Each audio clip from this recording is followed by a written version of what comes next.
حلو قوي. اكتر لعيبه ساهمت باهداف سواء من التسجيل او الصناعه يورو 2024. طيب كلام جميل قوي. حيث كده بقى نبدا ونقول الامين جمال. ماشي. معرفش رقم كام، رقم 2. 17 سنه بس نينجا. اسالوني انا شفت منه كتير قوي السنه دي. طيب هنقول نيك ويليامز بقى. تمام. وده مش تحريض والله، هو اسمه كده.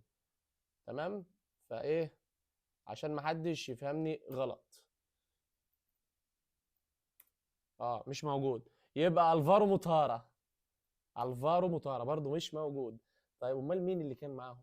انا عطلت ليه كده؟ فابيان رويز. فابيان رويز رقم 5. طب احنا قلنا الامين جمال ناحية اليمين، وكان موراتا، وكان مين يا رب اللي تحتيهم؟ اولمو. داني اولمو هو رقم 1 فعليا. طيب رقم 3 هولندي. فالولا تشافي سيمونز بيتهيألي كان متألق. تشافي سيمونز موجود ولكنه رقم 6. يبقى مفيش غيره بقى، كودي جاكبو. هو رقم 3 فعليا.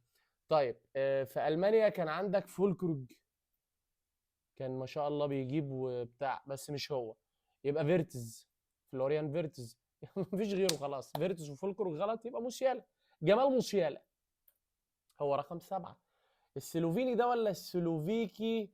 انا هجرب بنجامين شيشكو. اوكي. مش هو. اه. طب لوبوتكا. يا سلام، مش لوبوتكا.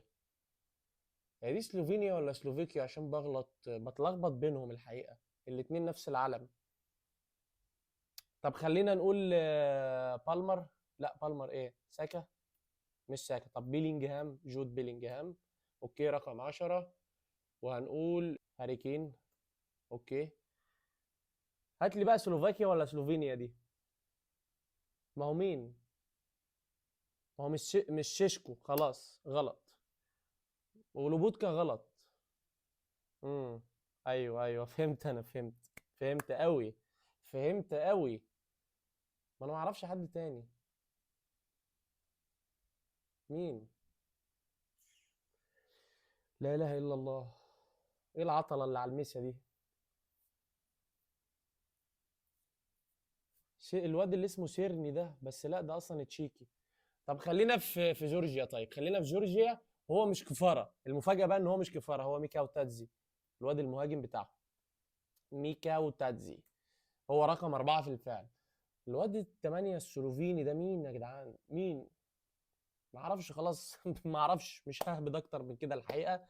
فاتمنى من حضرتك تساعدني في الكومنتات وتقول لي لو تعرف اللاعب رقم 8 السلوفيني او السلوفيكي اللي بندور عليه ده.